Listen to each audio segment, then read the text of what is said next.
Here we go. We're starting right now. This is it, episode number 76, NoLaughTrack podcast. This is Justin Severson. Thank you to Circle of Heat, as always, for letting us play the music at the beginning there. Another quick reminder to like us on Facebook, follow us on Twitter, St. Paul Rock City. That's my name on there. NoLaughTrack is on Twitter as well. Follow both of us. And then, of course, you can subscribe on iTunes. Enough of that business.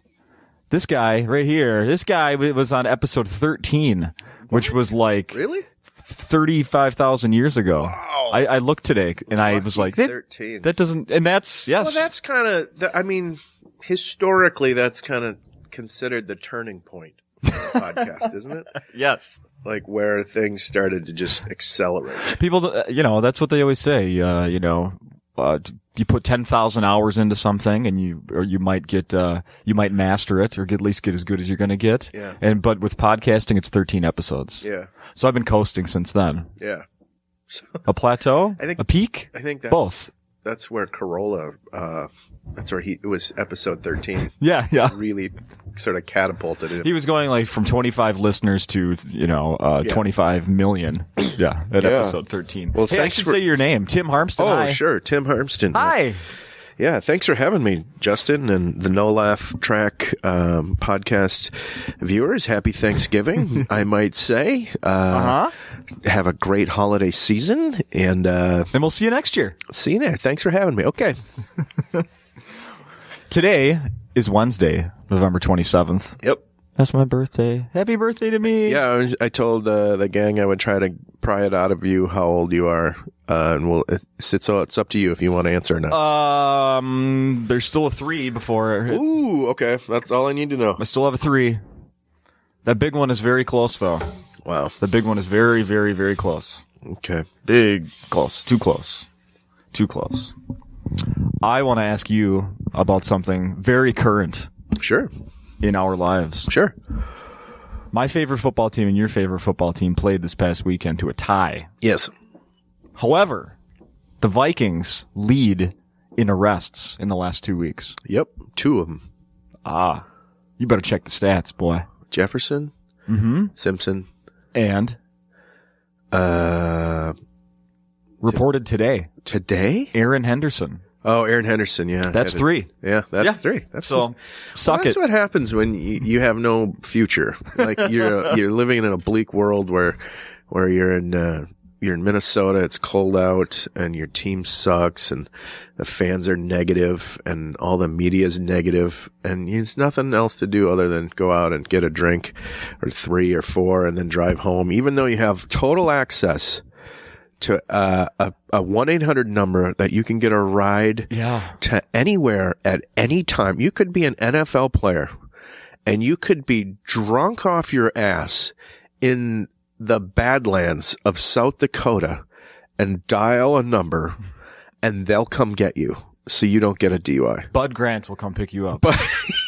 Bud Grant, the ambassador of the DUI program, he'll come pick you up, straighten you out mentally, and then drop you off in Eden Prairie. Like, could you imagine how hard you would party if you were a citizen and there was just you're a regular Joe and you go out on a Friday night and you're like, all you got to do is just dial this number and they'll come get you no matter where you are, and they won't ask any questions and they'll take you home and tuck you in. Like, how hard would you get wasted, And that's like these NFL players, like the minimum salary is what, $450,000? Yeah, sounds about right. Call a frickin' cab. Yeah. Just call a cab. Yeah. It doesn't make any sense to me. And I know part of that is you're 24 years old. You think you're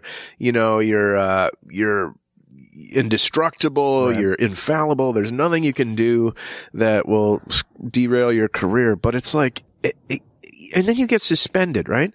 You get suspended for 1 game in the NFL. Like those guys that do helmet to helmet hits and they'll get a 2-game suspension. Mm-hmm. Well, that could be $200,000. Like how do they not I mean, I know that they're young. But they had to have taken math class to get to college, at some point. There was a math class. How do you ever get to a point where you're like, that's not a lot of money. I don't need that.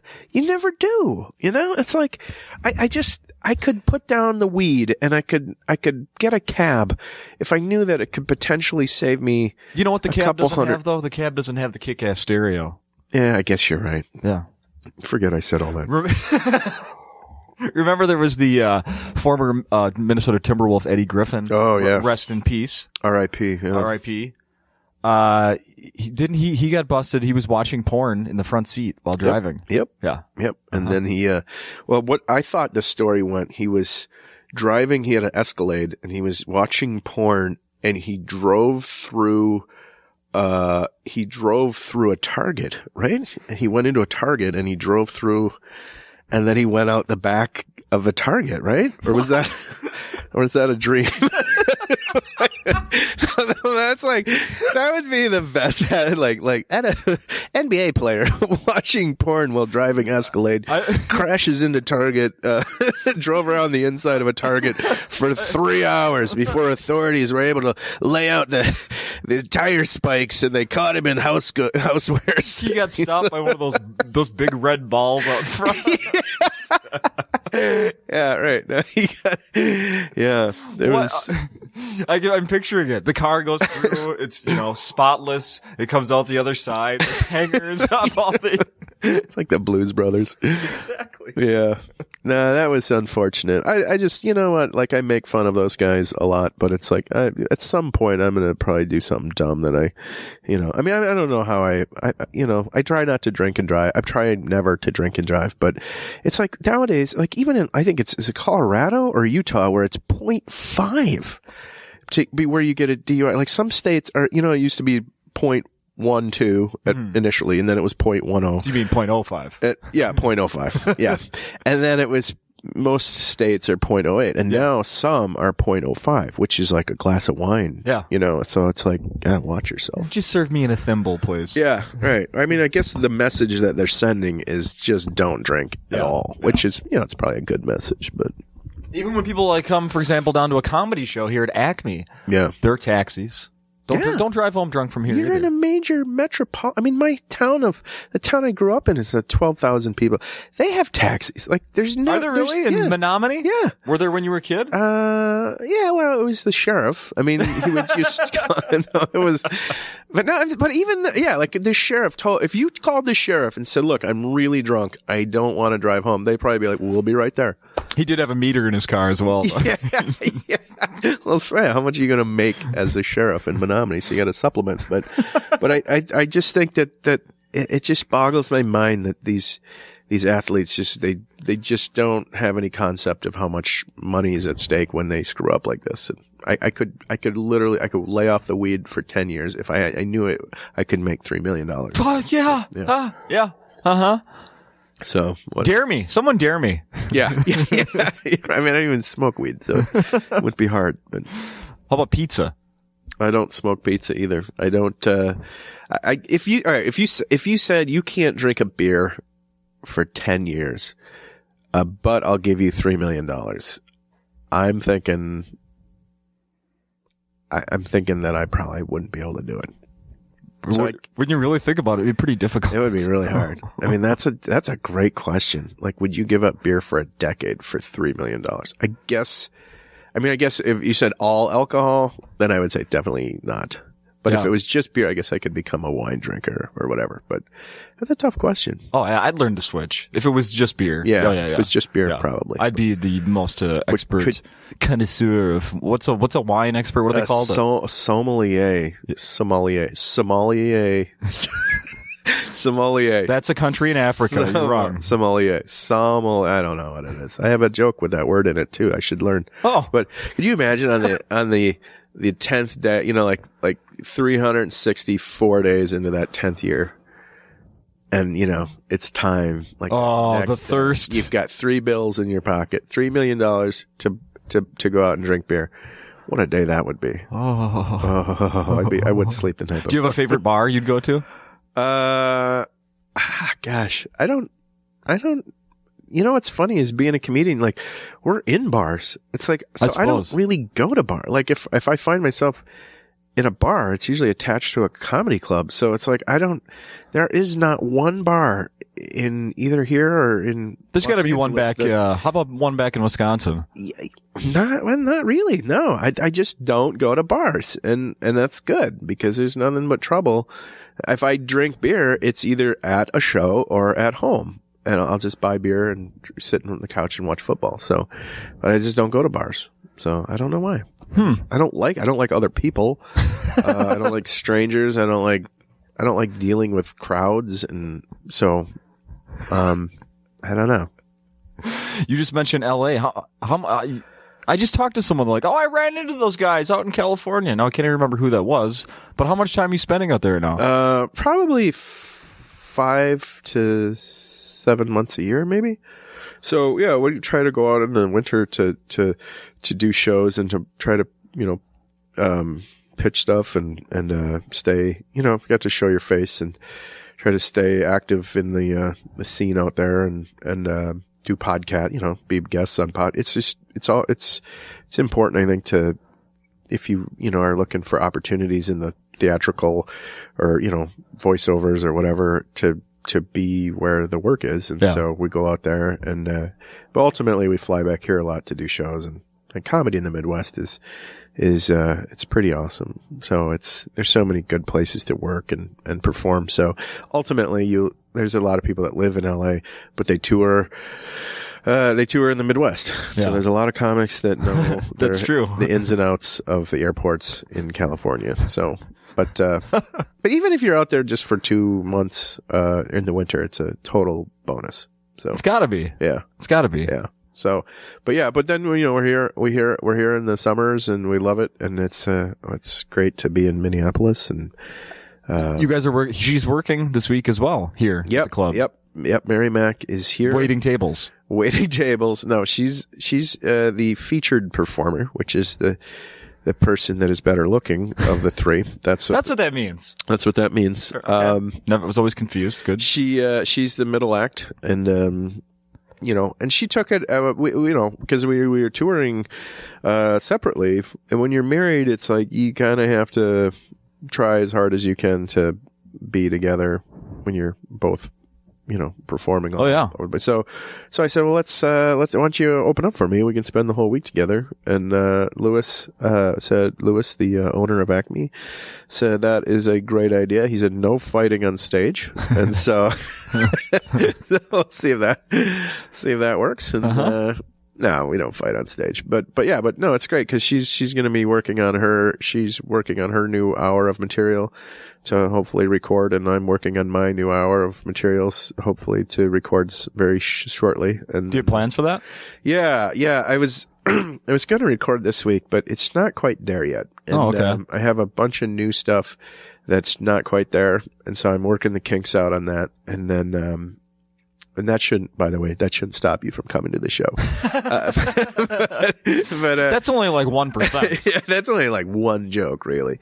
But yeah, probably record in the early spring of next year. Yeah. And then You think you'll do it here? I don't know. I don't know where I will do it. I would love to do it here, and you know, so we'll see. We'll see. But I know that I'm excited because the first album I have is, you know, that took me 8 years to write. And so and then since then I've grown a lot and sort of not changed my style, but a lot of things I've noticed are really different than the first album. So I think it's going to be fun to hear the new album and, you know, see how my style's evolved and What do you think it's like? Do you have an example of something that's changed? Well, like when you get married, obviously it's hard to ignore that on stage, you know, and so a lot of my comedy is now, it comes from a married guy perspective. You're not miserable yet, though. I.e. angry guy perspective. Angry. Yeah. Okay. Yeah. Yeah. It comes from an angrier place. No, it doesn't come. It just comes from a different guy, you know. I'm a different person than I was when I started doing comedy. So it's just a different perspective on life. And, you know, I hate a lot more stuff now. now that I'm in my 40s, it's just like I hate a lot of things that I just hate a lot. I hate a lot more things more intensely. And so that's always good because when you do write about it, the anger gets to be unleashed on stage. Yeah. In the form of a non-swearing humor. And that's where Isn't that inevitable, hating more things? I hope it is, because I think I feel the same way as well. Yeah, it is. Well, you know how it is. Yeah. I mean, there's more things to hate too. That's the beauty of our society. With Twitter and Facebook and YouTube, I mean, and the news and all the news outlets are one way or the other are biased left or right now. There's no like impartial media anymore. Right. And so it's like there's just plenty to hate. There's plenty to hate. And so that's the beauty of comedies. There's never a lack of subject matter to hate. No, certainly not. So you guys did a show last night. Yeah. Did it go well? Super good. Yeah. Almost sold out. It felt like it was a near sellout. And, they were really fun and we had a great time. And, I have to look at the tape. That's a football term. I gotta look at check tape. Gotta watch the tape. Film room? You guys have film room? I actually, it's, as my wife likes to say, it's, we place the laptop on my beer gut and lay in bed, and she calls it the Netflix viewing station. And we'll watch the tape. We tape the DVD here. We tape both of our sets. So I'm sure at some point today we'll sit down and watch. And she had some new great jokes. She was just writing on stage. So, and the audience was like, what's going on here? Like, cause she didn't come out blazing with like greatest hits package. She came out with just kind of, it was so fun to watch her, do what she does. Cause it's just like, the audience is like, where is this going? The first few minutes, like she was just goofing around, and then she started to just fire out ideas, and it was just workshopping them on stage. And so by the end of her half hour, they were just, I was like, how am I going to follow this? And then, but it was great. So awesome. Yeah. I saw, I don't know why this popped into my head. I need to bring it up before I forget. Were you involved in this Ricky Rubio video? Yeah. Mary? Not enough credit. Not enough hits. That needs more hits. It's at like 20,000. It needs to go large. Like, why? We did this, 2 years ago? Okay. Because for the international listeners, Ricky Rubio is a basketball player for the Minnesota Timberwolves. Yes. He's from Spain. Yes. And he's adorable. He looks like a 16-year-old kid. Yeah. He's got a little facial hair. Beautiful eyelashes. He's like a male Cindy Crawford. He's really pretty. Did I just say that? So he did a Nike commercial called, what is it called? It was like a Nike commercial called like signature moves. Yeah. And so he's like, hello, my name is Ricky Rubio. These are my signature moves. And he has this adorable like little Spanish accent. Yes. And he's a great passer of leads the basketball. The NBA best steals per game average. Yeah. Yeah. And that's his game, like stealing and dribbling, and he's not really a shooter. No. So his game is really like, it's really filled with signature moves because he does behind the back, the no look pass, the wrap around. I almost said reach around. That's not a move. Different team. Yeah. And then so he's got all these moves, and he did a Nike commercial, which I don't think enough people saw. So maybe the parody doesn't make sense. But anyway, so Mary Mack was on the radio. I think she was on one of the sports radio things, and she was doing her Ricky Rubio imitation. And on the radio, it sounded so much like Ricky Rubio. So I just Googled this YouTube video and saw this Nike spot. And, I said, we got to do a parody of this. So we had a makeup artist like put her in like a little short Ricky Rubio wig, and we put the facial hair on her, and it was great. And we got all these comics to come out and play these like kind of like fat, overweight guys. And she was like dribbling all between them and around them and doing her signature moves. We had an animator, Eric Beaudry, who's a immensely talented guy out of Stillwater, did all these like super cool graphics and stuff for it. And it was just like, I thought it was like the coolest video This is ever. what I call my behind the back. Yeah.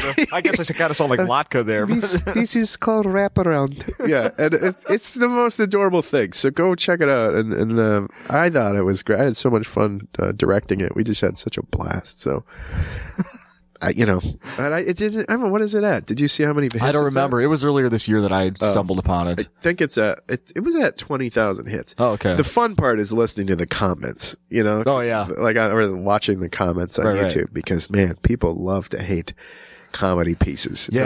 No matter how good it is, or how bad it is. And I'm not saying it's great, but it's like people just, I don't know what happens with comments where people just anger and they just. What I've noticed for some reason it's a lot. I don't know if it's not easier, but no matter what, whether it's something like that, like on YouTube or the comments, it seems like the negative always, outweigh the positive. There's so many more. Yeah. But then even if you ever noticed this, and if you haven't, you will now the next time. When someone sends out an Evite, whether it's on Facebook or, like where it's on some, third party website, this Evite, the negatives are always, the people that can't go are always first. Yeah. It's like, nope, nope, can't make it. Sorry, can't do it. Oh, I'd love to. It'll be like 15 no's and one maybe. Yeah. Like, people won't commit to a yes, but nope. Yeah. I'm going to shit on, and that it's the same with this YouTube. I'm going to shit on this. If I like it, hey, maybe I'll post it on my Facebook or something, but nobody's like, this is hilarious. Yeah. No, it's, and that I think was one of the hardest parts to, when I did my first album, I didn't want to release it on a label because I knew it would get reviewed. Like people would put it up for review if it was on a label. And I'm a chicken shit, and I didn't want to hear people, like you're either thick-skinned or you're not. Really. And you would think being a comedian you would have a tremendously thick skin, but I didn't want to have people review it or do or put it up for, because I've seen comedians that who I thought their albums were great, and then these people that the comedy reviewers just take these massive craps on these albums just for the sake of like being mean, being contrary, just to be contrarian and stuff. And like so that's the one kind of negative of all the new media is just that every 13-year-old kid in the basement on a computer will just rip you apart on so I disable the comments on a lot of my videos. And it's not because people don't make legitimate comments or critiques. It's just because I don't want to hear like one I did a joke one time about a dog or something, and some kid put like, your dog is gay. Like, I mean, like, what does that bring into the world? What does that bring into the world? Like, you saying so, what does that do? And it's like, not because I was like deeply affected by it, right? Whatever. It was just like, I don't want to waste my time with people like that, stupid. So whatever. Is your dog gay? Yes. Okay. Well, he was right. So this is like a 60 minutes interview.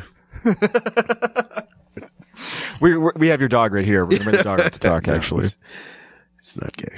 Confront your dog. If he was, it would be okay. Well, it would be okay. Yep. Yeah. I was going to say one more thing about that. Have you ever punched a 13-year-old? No, I'm kidding. What are you doing? More videos? Are you still working on anything new? Yeah. Well, I don't know. Since the last time I did, you've seen Connie Dugan's series? Yes. Yeah. I did that. It's about a hockey mom. Yeah. And then I did some in LA for some shows out there, but those didn't get like a lot of, wide attention. And then, what else? Yeah, I guess I haven't done a ton of new videos. My wife and I are developing, 2 ideas currently that I don't want to talk about because, I like to keep that under wraps, but those should be out in the spring. Okay. And, one of them is a very Midwestern type thing, but I don't want to give the idea away because, it's one I want to just really unleash on people. I hear you. So, Well, then I want to ask you about, I don't think we talked about, in April, you were here. I interviewed on the podcast, talked to Mike Lucas, but you did that crash and burn. Yeah. How awesome. Did you, good experience, bad experience? Would you do it again? Actually, describe what it was real quick. Oh, well, Crash and Burn is the brainchild of Tim Slagle, who is a very funny comedian from Chicago. And he had this idea where you would take 4 headliners and then you would each do 20 brand new minutes on Tuesday, the first day of the week. And so you come on stage, there's 20 minutes that have never been done before. Yeah. And then the next night, you do the same 20 minutes or different things, but there's still, everything is brand new at the outset of the week. And, the audience might not understand that that's terrifying. And so it's funny, like the audience really these audiences obviously at Acme are so great that they were just here for the thrill of seeing this happen. Yeah. And that's when you have like a really informed comedy audience, because they were just enjoying the process of watching comics that are, headliners that all have established sets and stuff that just come out here and just either eat it or triumph in a new joke that worked, and like the glow that you have on you're like, holy shit, that worked. The humility of defeat and all that stuff. And so, I did it with Mike Lucas and Emily Galati and Tim Slagle, the 4 of us. And it was really one of the most defining moments in my career, because it gave me, it sort of validated that even if I don't have strong material, I can still be entertaining. And so it really helped me on a personal level. Really? Because it's almost like, if you walked out on stage with nothing, could you entertain people for 20 minutes with nothing? No. It'd be a real challenge. I would vomit probably. Yeah. I mean, I always think like Robin Williams with like that improv kind of style. He's the guy who could just go around the room and just entertain people for 20 minutes, And I'm more of like I want to have a really good joke in my pocket so that I know I have something to fall back on. And sometimes, and so the 20 new minutes I brought out, a lot of it wasn't, well formed or solid yet. And so I just had to rely on just sheer kind of like, instincts to like make it through 20 minutes. Was it hard to get to 20? No. And that's the thing, is that like the audience was so like respectful and into it and everything that we all ended up going over our time. Oh, really? Yeah. Like Emily, the first night, she did like 27 minutes of brand new material. I never heard that. Yeah. And then like one of the shows I did like, 23, 24 minutes and some of it, and some of it I kept, like this show that I'm doing this week, that set has about 5 to 10 minutes of that material. Look at that. So I walked away with a good chunk of new stuff, and it was really rewarding. I mean, I would recommend it for any headliner to do it, because you have to challenge yourself too. So it was a super challenge, and I loved it. That's really cool. Yeah. And then they already have it scheduled, I believe, for next year. Oh, cool. Did I see the names? I don't know. Have I heard the names? I don't remember. Slagle and 3 friends. Yeah. Slagle and friends. For what I've heard. Cool. I think it's time to bust out. I have a book here. Yeah. I don't know. Can you see the title there? Oh, God. From where you're sitting? Oh, God. The Kids' Book of Questions. Oh, God. I have 2 children. I believe parents use this book to get to know their kids better. I haven't done that. It's due back to the library. Yeah. So before I bring it back, I think I've already paid like $3 in late fees for this book in the Ramsey County Library System. Uh-oh. In any case. Is that a felony, or that's still a misdemeanor? I pay my tab, buddy. All right? I pay my tab. As long as you keep it below $10, you can keep checking things out. Oh, nice. That's how you know I'm not making this up. It's like layaway. Yeah, exactly. So before I return this book finally, sure, I'm going to get to know you better. Sure. By asking you questions out of the Kids' Book of Questions. Sure. All right. Now, I skipped through. We won't do the ones where when I'm going to ask you about how you feel about your mom and dad, because I think these are for like 8-year-olds. So. Okay. But as you can see, I've marked some questions. Yeah, a lot of questions. Yeah, way too many. Way too many. Okay, let's fire some at me then. All right. Here we go. Here we go. Tim. Yes. Is there any particular moment in your past you wish you had been that had been captured on video? And would you have liked to made more videos and photos when you were younger? Oh man. You know what I think about just to help you out? The first thing that pops into my head, my life would be like a birthday party. Yeah. Yeah, I do think there is a moment where that would have been fun. I was at I think it was like it was my best friend's birthday party. I was about 7 years old. I want to say like second or third grade, something like that. And it was at McDonald's. And this is back when they had a big Ronald McDonald statue that would blow up helium balloons. Oh. And so I got a bunch of balloons and I tied French fries to them with the string. And I just sat in the corner and tied French fries to balloons and would send them out into the restaurant. So at one point there was like, and no one said anything because it's a birthday party. No one who wants to be that grumpy old person and be like, hey, this kid can't do this. Stop having fun. But at one point, everybody that walked in was dodging these balloons with French fries hanging to them. Because you can get the counterweight. If it's too light, you add another fry. Tie another fry. Right. You start low. Yeah, start low. Just like a hot air balloon. So there was like a ton of these balloons with French fries all over the restaurant. And it was all like, no one was mad. It was just kind of cute, And I was like, yeah. Were people picking them off and eating them? Yeah. Yeah, when they got low, they'd kind of scrape along the ground and like pick up like chunks of dirt and then they'd come back up and some guy is like, oh yeah, I don't have to buy fries now, I guess I'll just eat these. Could you put ketchup on the next one? Yeah. And I thought, I really did. My mom, or I don't know if it's my mom or that friend's mom was like, yeah, you're going to be an aerospace engineer. I got with those, and I was like, yeah, sure. That sounds great. And then I got like a C average the rest of the way through my schooling. But I liked playing with matches. You're going to be a firefighter, aren't you? Yeah. That's great. So, that never would have come up without this book. I know. Just keep firing. This is fun. Years. All right. If you could be invisible for a day, what would you do? Oh, you don't want to know. I can't. If I was invisible for a day, what would I do? Here's what I would do. I would go to Prince's house. I just want to know more about what he does on a day-to-day basis. Because seriously, like this, I'm so fascinated by Prince. Like he lives in this town, right? Uh-huh. And sometimes he's like a regular dude. Like he'll, like that one year the Vikings were good. He was like in the luxury box at the Vikings game. Yeah. And then on his own, he wrote a song for them. Yeah, he wrote a song about it. Like Prince, It wasn't good, but no, it was fun though. It was like everybody was on board. And like, does he go to Target? Like when was the last time Prince went to Target? Or like,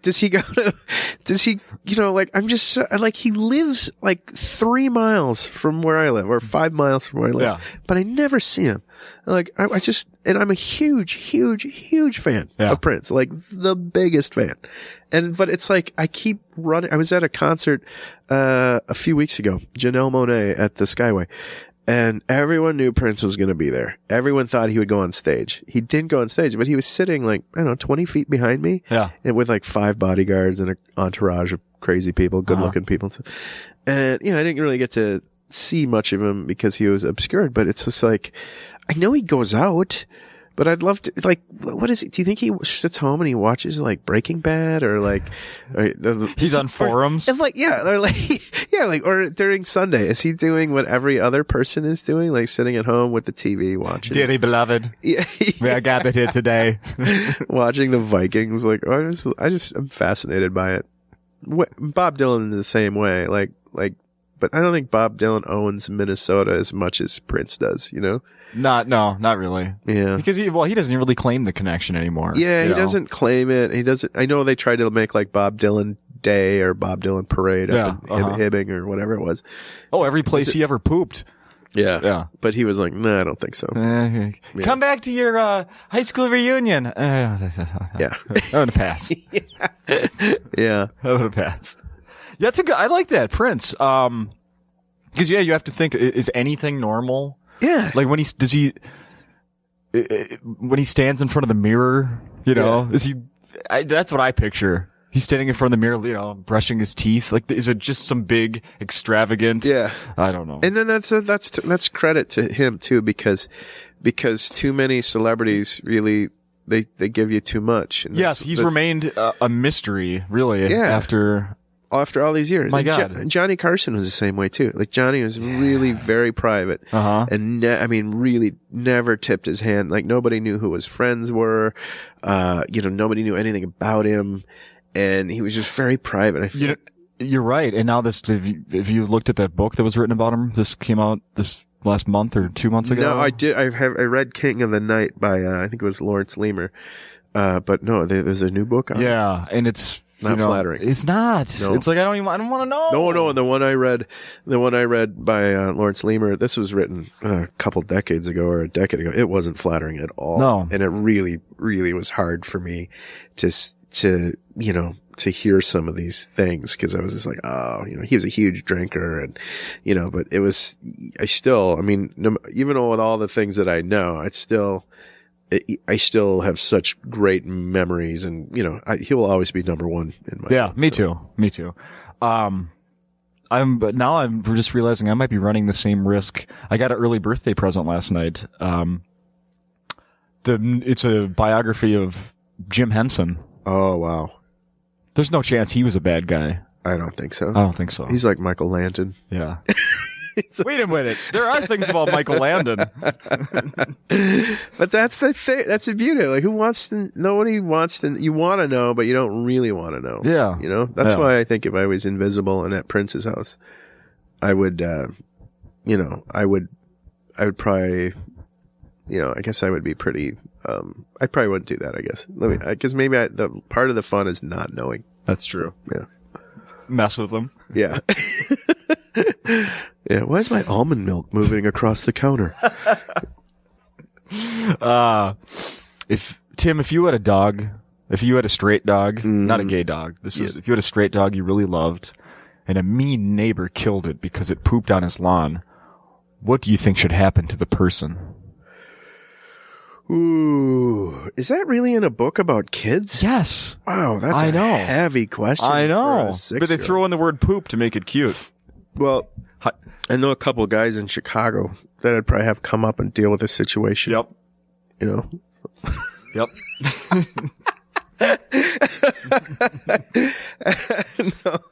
No, you think a kid would say that too? Yeah, my Uncle Tony will come up and take care of this for me. That's my Chicago accent. Gosh, I don't know. I would think jail time would be in order, but I can't say that I can't say that his car would be pristine for a long time. There might be some broken windows and taillights and things. I don't know. Hell yeah. Oh, I could confess to something right now. I don't even think enough time has passed. I'm not going to. Something involving an asshole with a dog. Yeah. Yeah. But people with dogs can sometimes be, they can kind of they have blinders on because they don't think their dog ever does anything wrong. That's very true. Or like when their dog barks, they don't think that other people hear it. Like, irresponsible dog owners are the worst people in the world. Mm-hmm. I'm just going to put that out there. I don't care. Don't come to my show. If you're an irresponsible dog owner, don't come to my show. I don't want you here. No. I agree. Fuckers. Yeah. What is the most exciting thing you ever did on a dare? Okay, there you go. There you go. Bam. Boom.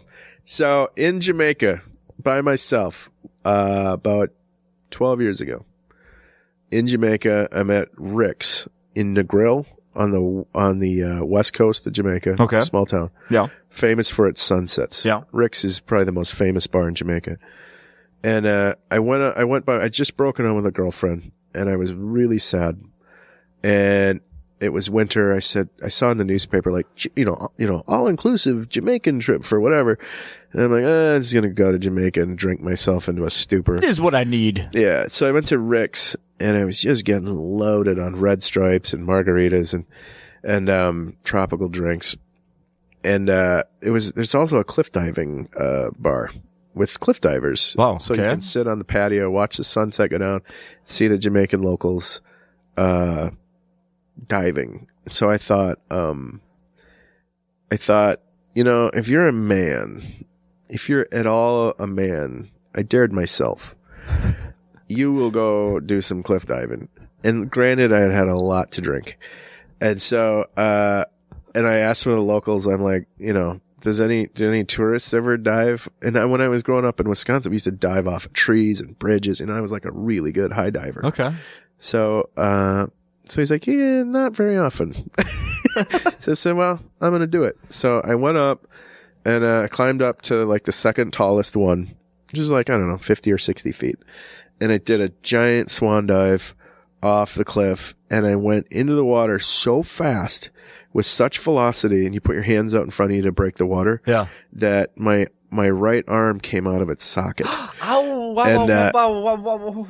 Yeah, and so then I ended up, and the local guys are like, nobody's ever done that before. No tourists have ever dove off that.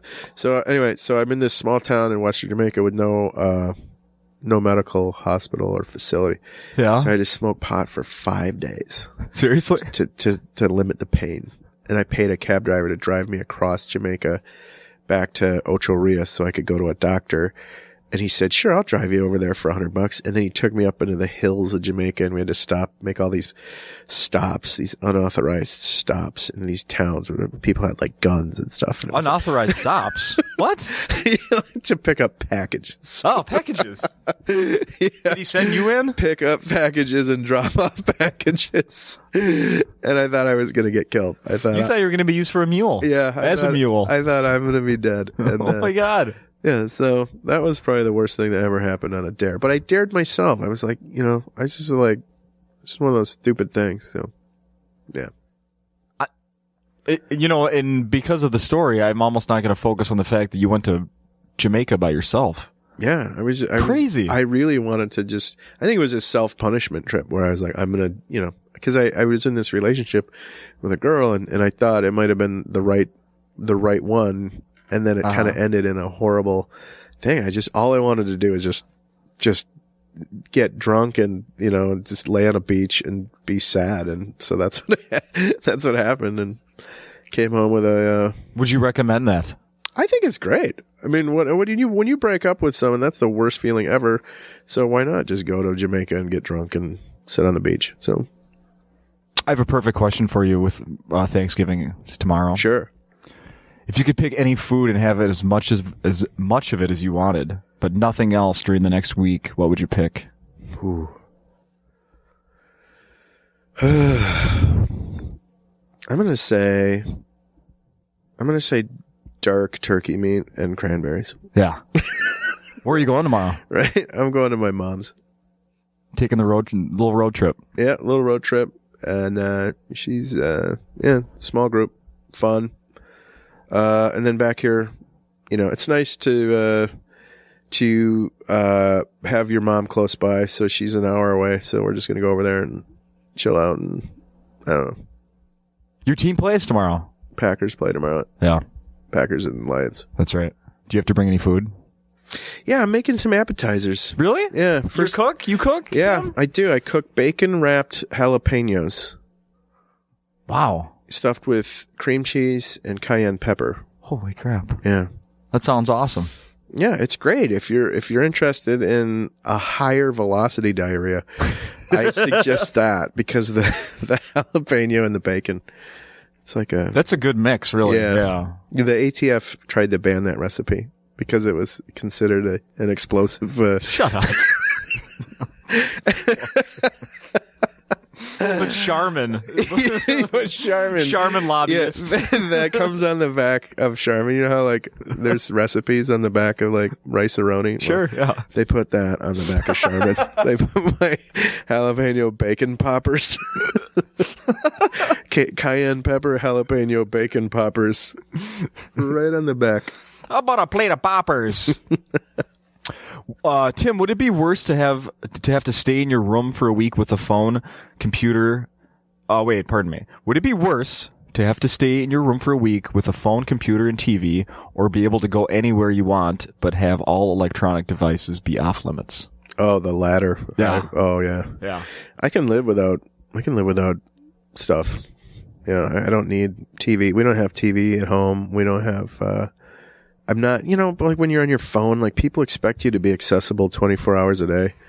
I hate that it's gotten to that. Don't you? Yes. Like it's just, but there's no fighting it because it's either you want to be relevant or you not want to be relevant. Mm-hmm. So if you want to be relevant, keep your phone on and answer your phone and Twitters and all that stuff. So, yeah. But I'd love to get rid of that for a week. I'm not surprised you said that. And I agree. Yeah. But I'm old. Of course, if my girlfriend heard that, she'd be like, "Are you kidding me? You can't get off your phone." So yeah, maybe I'm fooling myself. I don't know. Well, it depends on if it's fantasy football season. Well, exactly. That would be hard. That would be a lot harder. Can we wait until that week, March. That dead week in between football and baseball? Yeah. When people are excited about some NASCAR race and golf, you can take it away that week. The dead zone. The dead zone. After the Final Four. Yes. Before baseball starts. Yes. It's the dead zone. Mm-hmm. And then the NFL draft happens and you get excited about that. Yeah.